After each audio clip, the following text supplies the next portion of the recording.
సంతోషంగా స్వదేశానికి వచ్చాడు. ఇంటికి చేరుకున్న మరుసటి రోజే అతడు పనిచేసిన కంపెనీపై బాంబు దాడి జరిగింది.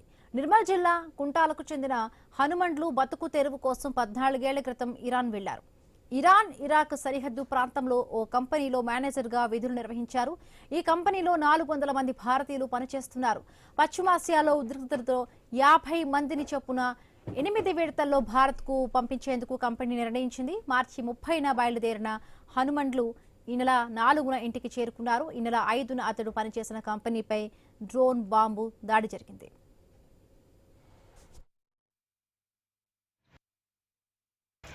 నేను గత 14 సంవత్సరాలుగా ఇరాక్లో పనిచేసేవాడిని.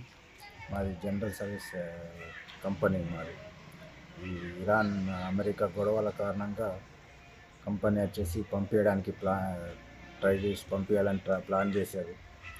ఈ వేరే కంట్రీ త్రూలో ప్రయాణాలు చేసి 4 రోజులు బై రోడ్ ప్రయాణాలు చేసి ఇంటికి క్షేమంగా చేరుకోవడం జరిగింది.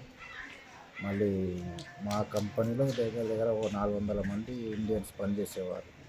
అందరినీ ఇంటికి క్షేమంగానే పంపించడం జరిగింది. మా అదృష్టంగా ఏమంటే మేము వచ్చిన తర్వాత మేము ఉండే బేస్లో బాంబ్ బ్లాస్ట్ జరగడం జరిగింది. అక్కడ పొరపాటు మట్టుకు డ్యామేజ్ అయింది.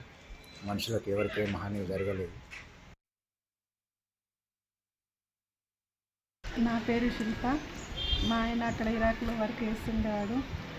ఈ యుద్ధాల కారణంగా కొంచెం కూడా ఫోన్ చేయకపోతే భయం వేసేది. ఇంటికి వచ్చేంత వరకు కూడా టెన్షన్గా ఉండేది. క్షేమంగా ఇంటిని చేరుకున్న వాటిలో సంతోషపడుతుంది.